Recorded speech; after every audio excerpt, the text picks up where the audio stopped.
तो आइए सुनते हैं मुंशी प्रेमचंद की कहानियों का संग्रह मानसरोवर भाग 7 की और एक कहानी जिसका नाम है प्रारब्ध।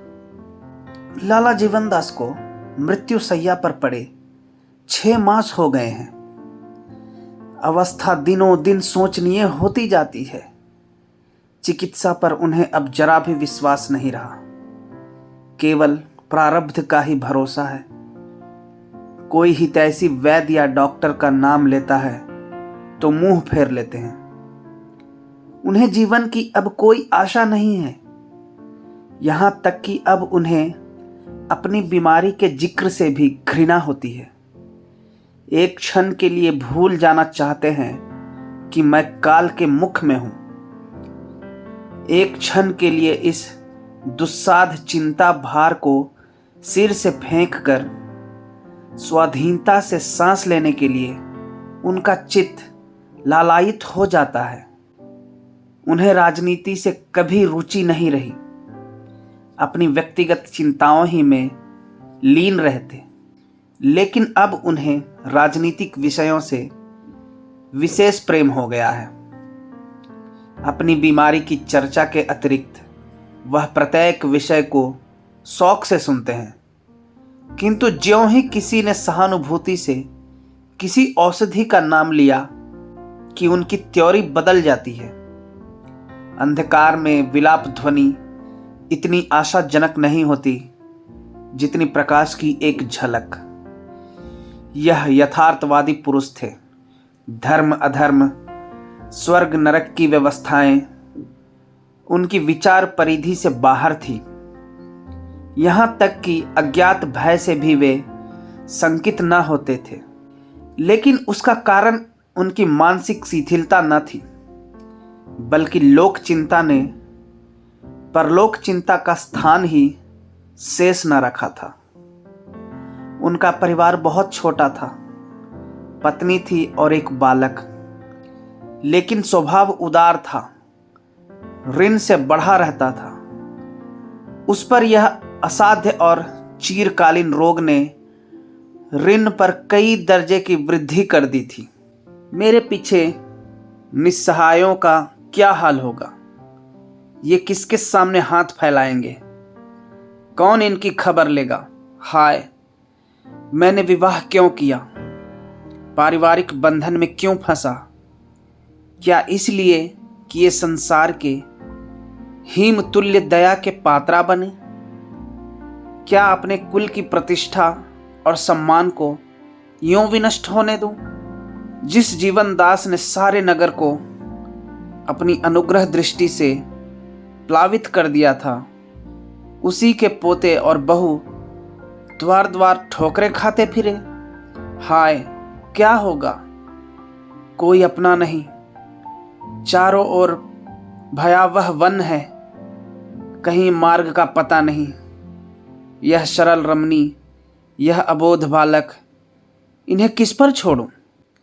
हम अपनी आन पर जान देते थे। हमने किसी के सामने सिर नहीं झुकाया, किसी के ऋण नहीं हुए, सदैव गर्दन उठाकर चले। और अब यह नौबत है कि कफन का भी ठिकाना नहीं। आधी रात गुजर चुकी। जीवनदास की हालत आज बहुत नाजुक थी। बार बार मूर्छा आ जाती, बार बार हृदय की गति रुक जाती। उन्हें ज्ञात होता था कि अब अंत निकट है। कमरे में एक लैंप जल रहा था। उनकी चारपाई के समीप ही प्रभावती और उसका बालक साथ सोए हुए थे। जीवनदास ने कमरे की दीवारों को निराशापूर्ण नेत्रों से देखा, जैसे कोई भटका हुआ पथिक निवास स्थान की खोज में हो। चारों ओर से घूमकर उनकी आंखें प्रभावती के चेहरे पर जम गई। हाँ, यह सुंदरी एक क्षण में विधवा हो जाएगी। यह बालक पितृहीन हो जाएगा।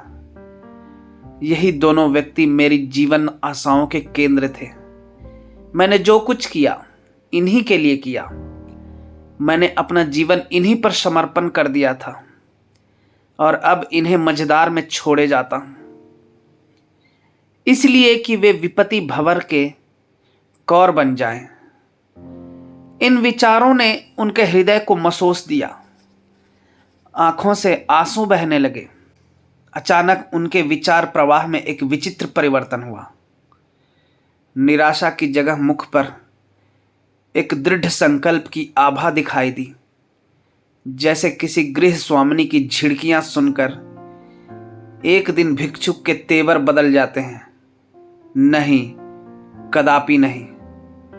मैं अपने प्रिय पुत्र और अपनी प्राण प्रिया पत्नी पर प्रारब्ध का अत्याचार ना होने दूंगा। अपने कुल की मर्यादा को भ्रष्ट ना होने दूंगा। अबला को जीवन की कठिन परीक्षा में ना डालूंगा। मैं मर रहा हूं, लेकिन प्रारब्ध के सामने सिर ना झुकाऊंगा। उसका दास नहीं, स्वामी बनूंगा। अपनी नौका को निर्दय तरंगों के आश्रित न बनने दूंगा। निस्संदेह संसार मुंह बनाएगा, मुझे दुर्मात्मा, घातक, नराधम कहेगा, इसलिए कि उसके पाश्विक आमोद में, उसकी पैशाचिक क्रीड़ाओं में एक व्यवस्था कम हो जाएगी। कोई चिंता नहीं, मुझे संतोष तो रहेगा कि उसका अत्याचार मेरा बाल भी बांका नहीं कर सकता। उसकी अनर्थ लीला से मैं सुरक्षित हूं। जीवनदास के मुख पर वर्णहीन संकल्प अंकित था, वह संकल्प जो आत्महत्या का सूचक है। वह बिछौने से उठे, मगर हाथ पांव थरथर कांप रहे थे। कमरे की प्रत्येक वस्तु उन्हें आंखें फाड़ फाड़ कर देखती हुई जान पड़ती थी। अलमारी के शीशे में अपनी परछाई दिखाई दी। चौंक पड़े, वह कौन? ख्याल आ गया, यह तो अपनी छाया है। उन्होंने अलमारी से एक चमचा और एक प्याला निकाला। प्याले में वह जहरीली दवा थी जो डॉक्टर ने उनकी छाती पर मलने के लिए दी थी। प्याले को हाथ में लिए चारों ओर सहमी हुई दृष्टि से ताकते हुए वह प्रभावती के सिरहाने आकर खड़े हो गए। हृदय पर करुणा का आवेग हुआ। आह, इन प्यारों को क्या मेरे ही हाथों मरना लिखा था? मैं ही इनका यमदूत बनूंगा? यह अपने ही कर्मों का फल है। मैं आंखें बंद करके वैवाहिक बंधन में फंसा। इन भावी आपदाओं की ओर क्यों मेरा ध्यान न गया? मैं उस समय ऐसा हर्षित और प्रफुल्लित था, मानो जीवन एक अनादि सुख स्वर है, एक एक सुधामय आनंद सरोवर। यह इसी अदूरदर्शिता का परिणाम है कि आज मैं यह दुर्दीन देख रहा हूं। हठात उनके पैरों में कंपन हुआ, आंखों में अंधेरा छा गया, नाड़ी की गति बंद होने लगी। वे करुणामयी भावनाएं मिट गईं। शंका हुई, कौन जाने यही दौरा जीवन का अंत न हो। वह संभल कर उठे और प्याले से दवा का एक चम्मच निकालकर प्रभावती के मुंह में डाल दिया। उसने नींद में 2-1 बार मुंह डुलाकर करवट बदल ली। तब उन्होंने लखन दास का मुंह खोलकर उसमें भी एक चम्मच भर दवा डाल दी और प्याले को जमीन पर पटक दिया। पर हाँ, मानव परवसता, हाँ प्रबल भावी।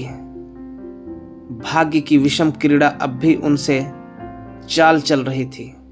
प्याले में विष न था, वह टॉनिक था जो डॉक्टर ने उनका बल बढ़ाने के लिए दिया था। प्याले को रखते ही उनके कांपते हुए पैर स्थिर हो गए। मूर्छा के सब लक्षण जाते रहे। चित्त पर भय का प्रकोप हुआ। वह कमरे में एक क्षण भी न ठहर सके। हत्या प्रकाश का भय हत्या कर्म से भी कहीं दारुण था।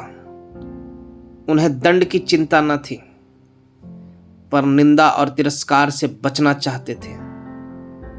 वह घर से इस तरह बाहर निकले जैसे किसी ने उन्हें ढकेल दिया हो। उनके अंगों में कभी इतनी स्फूर्ति न थी। घर सड़क पर था, द्वार पर एक तांगा मिला, उस पर जा बैठे। नाड़ियों में विद्युत शक्ति दौड़ रही थी। तांगे वाले ने पूछा, कहाँ चलूं? जीवनदास, जहां चाहो। तांगे वाला, स्टेशन चलूं?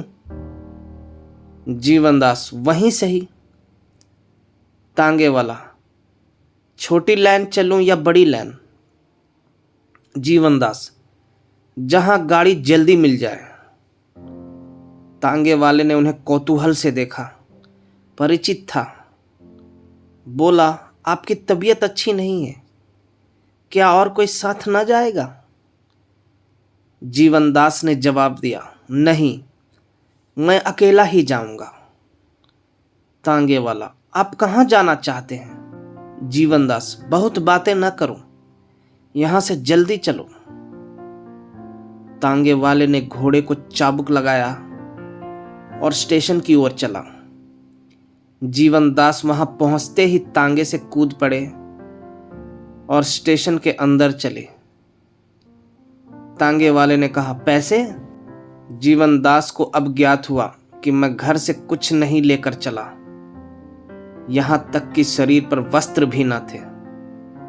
बोले, पैसे फिर मिलेंगे। तांगे वाला, आप ना जाने कब लौटेंगे। जीवनदास, मेरा जूता नया है, ले लो। तांगे वाले का आश्चर्य और भी बढ़ा। समझा इन्होंने शराब पी है, अपने आपे में नहीं है। चुपके से जूते लिए और चलता हुआ। गाड़ी के आने में अभी घंटों की देर थी। जीवनदास प्लेटफॉर्म पर जाकर टहलने लगे। धीरे धीरे उनकी गति तीव्र होने लगी, मानो कोई उनका पीछा कर रहा है। उन्हें इसकी बिल्कुल चिंता न थी कि मैं खाली हाथ हूं। जाड़े के दिन थे, लोग सर्दी के मारे अकड़े जाते थे, किंतु उन्हें ओढ़ने बिछौने की भी सुधि न थी। उनकी चैतन्य शक्ति नष्ट हो गई थी, केवल अपने दुष्कर्म का ज्ञान जीवित था। ऐसी शंका होती थी कि प्रभावती मेरे पीछे दौड़ी चली आती है। कभी भ्रम होता कि लखनदास भागता हुआ आ रहा है।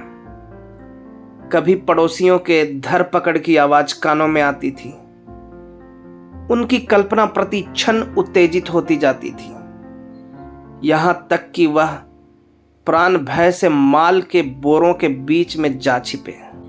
एक एक मिनट पर चौंक पड़ते थे और सशंक नेत्रों से इधर उधर देखकर फिर छिप जाते थे। उन्हें अब यह भी स्मरण न रहा कि मैं यहां क्या करने आया हूं। केवल अपनी प्राण रक्षा का ज्ञान शेष था। घंटियां बजी, मुसाफिरों के झुंड आने लगे।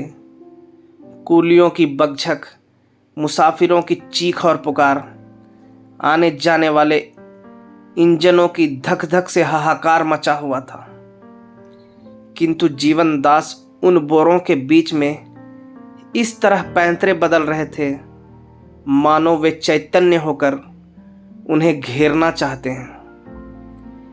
निदान गाड़ी स्टेशन पर आकर खड़ी हो गई। जीवनदास संभल गए, स्मृति जागृत हो गई।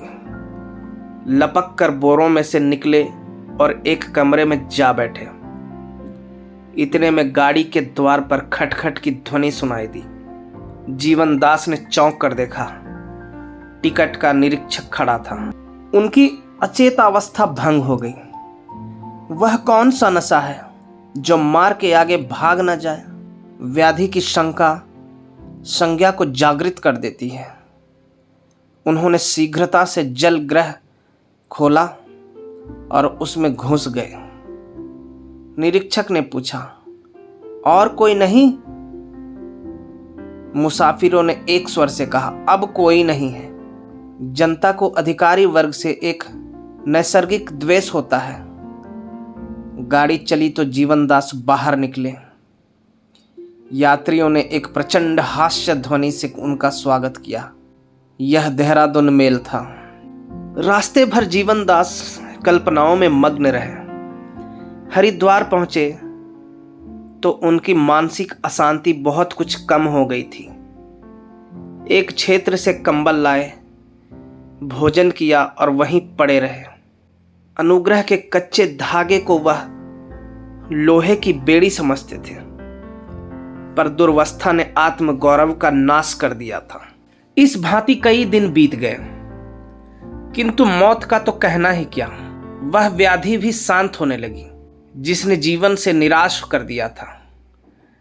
उनकी शक्ति दिनों दिन बढ़ने लगी, मुख की कांति प्रदीप्त होने लगी, वायु का प्रकोप शांत हो गया, मानो दो प्रिय प्राणियों के बलिदान ने मृत्यु को तृप्त कर दिया था। जीवनदास को यह रोग निवृत्ति उस दारुण रोग से भी अधिक दुखदायी प्रतीत होती थी। वे अब मृत्यु आवाहन करते, ईश्वर से प्रार्थना करते कि फिर उसी जीर्णावस्था का दुरागम हो। नाना प्रकार के कुपथ्य करते, किंतु कोई प्रयत्न सफल ना होता। उन बलिदानों ने वास्तव में यमराज को संतुष्ट कर दिया था। अब उन्हें चिंता होने लगी, क्या मैं वास्तव में जिंदा रहूंगा? लक्षण ऐसे ही दिख पड़ते थे। नित्य प्रति यह शंका प्रबल होती जाती थी। उन्होंने प्रारब्ध को अपने पैरों पर झुकाना चाहा था, पर अब स्वयं उसके पैरों की रज चाट रहे थे। उन्हें बार बार अपने ऊपर क्रोध आता।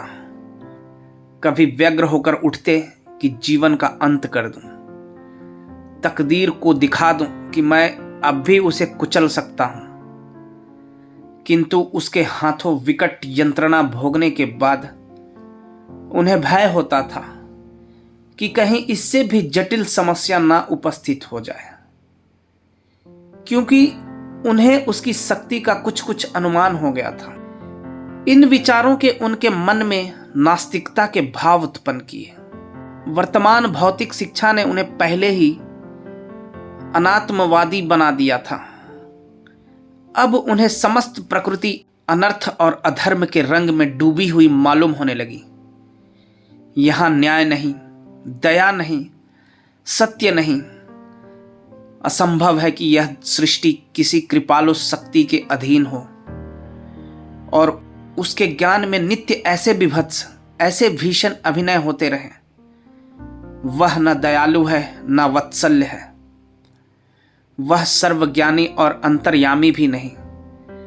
निस्संदेह वह एक विनाशिनी, वक्र और विकारमयी शक्ति है। सांसारिक प्राणियों ने उसकी अनिष्ट क्रीड़ा से भयभीत होकर उसे सत्य का सागर, दया और धर्म का भंडार, प्रकाश और ज्ञान का स्तोत्र बना दिया है। यह हमारा दीन विलाप है, अपनी दुर्बलता का अश्रुपात। इसी शक्तिहीनता को, इसी निस्सहायता को हम उपासना और आराधना कहते हैं और उस पर गर्व करते हैं। दार्शनिकों का कथन है कि यह प्रकृति अटल नियमों के अधीन है। यह भी उनकी श्रद्धालुता है। नियम जड़ अचैतन्य होते, हाँ, उनमें कपट के भाव कहाँ। इन नियमों का संचालक इस इंद्रजाल का मदारी अवश्य है, यह स्पष्ट है, किंतु वह प्राणी देवता नहीं, पिशाच है। इन भावों ने सनह सनह क्रियात्मक रूप धारण किया। सद्भक्ति हमें ऊपर ले जाती है, असद्भक्ति हमें नीचे गिराती है। जीवनदास की नौका का लंगर उखड़ गया। अब उसका न कोई लक्ष्य था और न कोई आधार। तरंगों में डामाडोल होती रहती थी। 15 वर्ष बीत गए। जीवनदास का जीवन आनंद और विलास में कटता था। रमणीक निवास स्थान था, संवारियां थी, नौकर चाकर थी, नित्य राग रंग होता रहता था। अब इंद्रिय लिप्सा उनका धर्म था, वासना तृप्ति उनका जीवन तत्व। वे विचार और विवेक के बंधनों से मुक्त हो गए थे। नीति और अनीति का ज्ञान लुप्त हो गया था। साधनों की भी कमी नहीं थी। बंधे बैल और खुले सांड में बड़ा अंतर है। एक राती पाकर भी दुर्बल है, दूसरा घास पात ही खाकर मस्त हो रहा है। स्वाधीनता बड़ी पोषक वस्तु है। जीवनदास को अब अपनी स्त्री और बालक की याद ना सताती थी। भूत और भविष्य का उनके हृदय पर कोई चिन्ह न था। उनकी निगाह केवल वर्तमान पर रहती थी। वह धर्म को अधर्म समझते थे और अधर्म को धर्म। उन्हें सृष्टि का यह मूल तत्व प्रतीत होता था। उनका जीवन स्वयं इसी दुर्नीति का उज्जवल प्रमाण था। आत्मबंधन को तोड़कर वे जितने उत्सित हुए, वहां तक उन्होंने बंधनों में पड़े हुए दृष्टि भी न पहुंच सकती थी। जिधर आंख उठती अधर्म का साम्राज्य दिख पड़ता था। यही सफल जीवन का मंत्र था। स्वेच्छाचारी हवा में उड़ते हैं, धर्म के सेवक एड़ियां रगड़ते हैं। व्यापार और राजनीति के भवन, ज्ञान और भक्ति के मंदिर, साहित्य और काव्य की रंगशाला, प्रेम और अनुराग मंडलियां अब इसी दीपक से आलोकित हो रही हैं। ऐसी विराट ज्योति की आराधना क्यों न की जाए। गर्मी के दिन थे। संध्या का समय था। हरिद्वार के रेलवे स्टेशन पर यात्रियों की भीड़ थी। जीवनदास एक गेरुए रंग की रेशमी चादर गले में डाले, सुनहरा चश्मा लगाए, दिव्य ज्ञान की मूर्ति बने हुए अपने सहचरों के साथ प्लेटफॉर्म पर टहल रहे थे। उनकी भेदक दृष्टि यात्रियों पर लगी हुई थी। अचानक उन्हें दूसरे दर्जे के कमरे में एक शिकार दिखाई दिया। यह एक रूपवान युवक था। चेहरे से प्रतिभा झलक रही थी। उसकी घड़ी की जंजीर सुनहरी थी। तंजेब की अचकन के बटन भी सोने के थे। जिस प्रकार बधिक की दृष्टि पशु के मांस और चर्म पर रहती है, उसी प्रकार जीवनदास की दृष्टि में मनुष्य एक भोग्य पदार्थ था। उनके अनुमान ने आश्चर्यजनक कुशलता प्राप्त कर ली थी और उससे कभी भूल न होती थी। वह युवक अवश्य कोई रईस है, सरल और गौरवशील भी है, अतएव सुगमता से जाल में फंस जाएगा। उस पर अपनी सिद्धता का सिक्का बिठाना चाहिए। उसकी सरल हृदयता पर निशाना मारना चाहिए। मैं गुरु बनूं, यह दोनों मेरे शिष्य बन जाएं। छल की घाते चले, मेरी अपार विद्वता, अलौकिक कीर्ति और अगाध वैराग्य का मधुर गान हो। शब्दाडंबरों के दाने बिखेर दिए जाएं और मृग पर फंदा डाल दिया जाए। यह निश्चय करके जीवनदास कमरे में दाखिल हुए। युवक ने उनकी ओर गौर से देखा, जैसे अपने भूले हुए मित्र को पहचानने की चेष्टा कर रहा हो।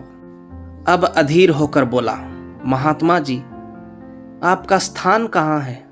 जीवनदास प्रसन्न होकर बोला, बच्चा, संतों का स्थान कहाँ? समस्त संसार हमारा स्थान है। युवक ने पूछा, आपका शुभ नाम लाला जीवनदास तो नहीं है? जीवनदास चौंक पड़े।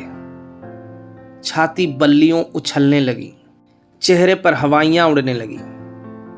कहीं यह खुफिया पुलिस का कर्मचारी तो नहीं है? कुछ निश्चय ना कर सके, क्या उत्तर दूं? गुमसुम हो गए।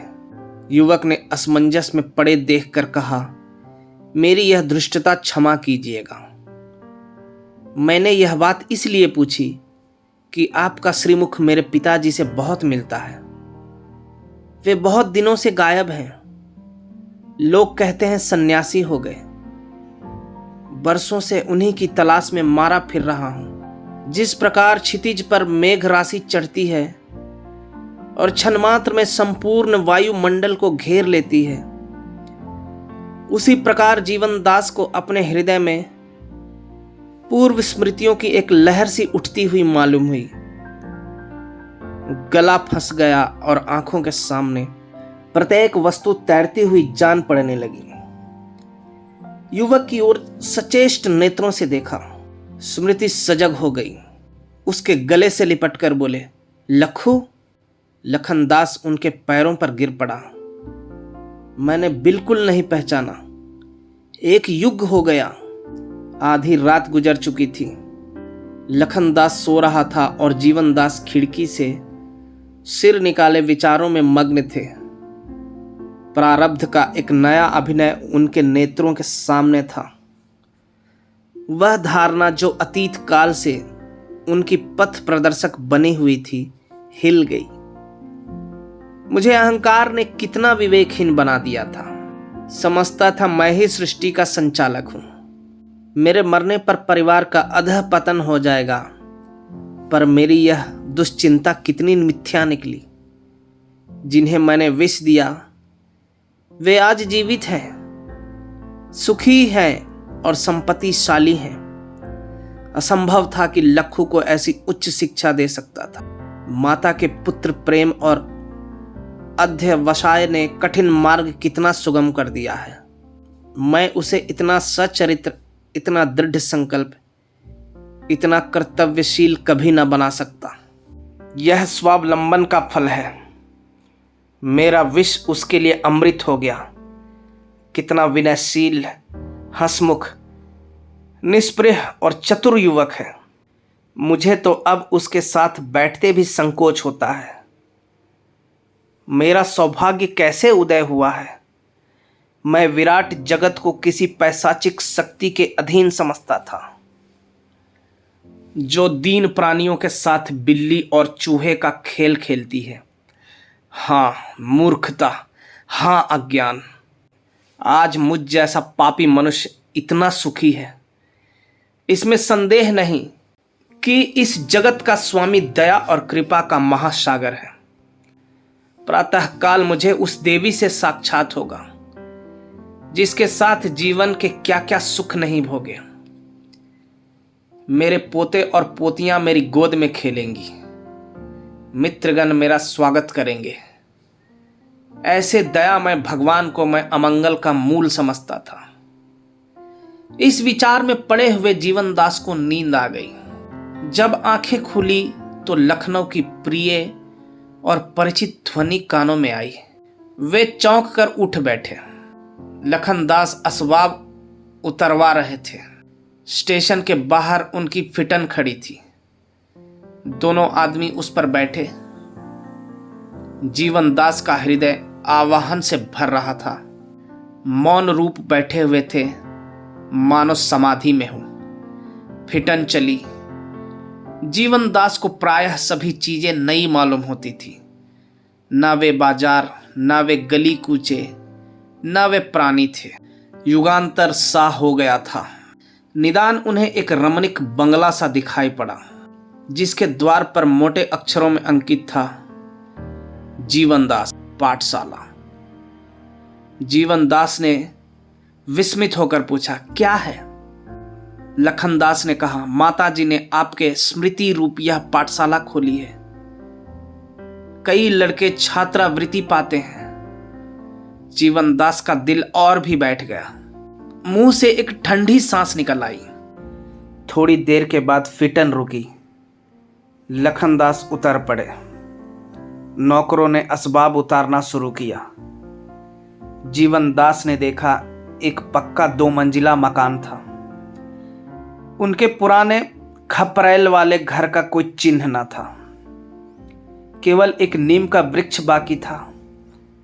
2 कोमल बालक बाबूजी कहते हुए दौड़े और लखनदास के पैरों से लिपट गए। घर में एक हलचल सी मच गई। दीवान खाने के पीछे एक सुंदर पुष्प वाटिका थी। जीवनदास ऐसे चकित हो रहे थे मानो कोई तिलिस्म देख रहे हों। रात्रि का समय था, 12 बज चुके थे। जीवनदास को किसी करवट नींद न आती थी। अपने जीवन का चित्र उनके सामने था। इन 15 वर्षों में उन्होंने जो कांटे बोए थे, वे इस समय उनके हृदय में चुभ रहे थे। जो गड्ढे खोदे थे वे उन्हें निगलने के लिए मुंह खोले हुए थे। उनकी दशा में एक ही दिन में घोर परिवर्तन हो गया था। अभक्ति और अविश्वास की जगह विश्वास का अभ्युदय हो गया था, और यह विश्वास केवल मानसिक न था वरन प्रत्यक्ष था। ईश्वरीय न्याय का भय एक भयंकर मूर्ति के सदृश उनके सामने खड़ा था। उससे बचने की अब उन्हें कोई युक्ति नजर न आती थी। अब तक उनकी स्थिति उस आग की चिंगारी के सामने थी जो किसी मरुभूमि पर पड़ी हुई हो। उससे हानि की कोई शंका न थी, लेकिन आज वह चिंगारी एक खलिहान के पास पड़ी हुई थी। मालूम नहीं कब वह प्रज्वलित होकर खलिहान को भस्मीभूत कर दे। ज्यों-ज्यों रात गुजरती थी, यह भय ग्लानि का रूप धारण करता जाता था। हा शोक, मैं इस योग्य भी नहीं कि इस साक्षात क्षमा दया को अपना कलुषित मुंह दिखाऊं। उसने मुझ पर सदैव करुणा और वात्सल्य की दृष्टि रखी और यह शुभ दिन दिखाया। मेरी कालिमा उसकी उज्जवल कीर्ति पर एक काला दाग है। मेरी कलुषता क्या इस मंगल चित्र को कलुषित न कर देगी? मेरी पापाग्नि के स्पर्श से क्या हरा भरा उद्यान मटिया मेट ना हो जाएगा? मेरी अपकीर्ति कभी न कभी प्रकट होकर इस कुल की मर्यादा और सम्मान को नष्ट न कर देगी? मेरे जीवन से अब किसको सुख है? कदाचित भगवान ने मुझे लज्जित करने के लिए, मुझे अपनी तुच्छता से अवगत कराने के लिए, मेरे गले में अनुताप की फांसी डालने के लिए यह अद्भुत लीला दिखाई है। हाँ, इसी कुल की मर्यादा रक्षा के लिए भीषण हत्याएं की थी। क्या अब जीवित रहकर इसकी वह दुर्दशा कर दूं जो मर कर भी न कर सका? मेरे हाथ खून से लाल हो रहे हैं। परमात्मा, वह खून रंग न लाए। यह हृदय पापों के कीटाणुओं से जर्जर हो रहा है। भगवान, यह कुल उनके छूत से बचा रहे। इन विचारों ने जीवन दास में ग्लानि और भय के भावों को इतना उत्तेजित किया कि वह विकल हो गए। जैसे परती भूमि में बीज का असाधारण विकास और प्रसार होता है, उसी प्रकार विश्वासहीन हृदय में जब विश्वास का बीज पड़ता है तो उसमें सजीवता और विकास का प्रादुर्भाव होता है।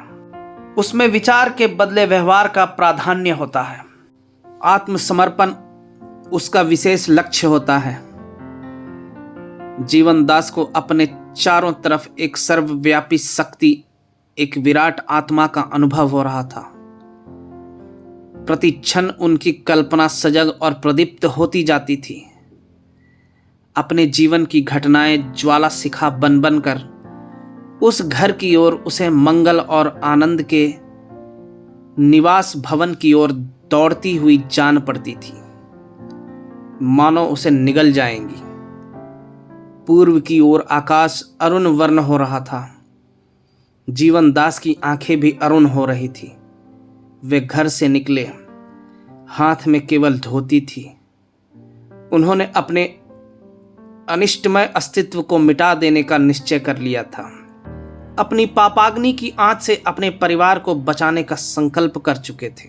प्राणपन से अपने आत्मशोक और हृदय दाह को शांत करने पर उद्यत हो गए थे। सूर्योदय हो रहा था। उसी समय जीवनदास गोमती की लहरों में समा गए। धन्यवाद।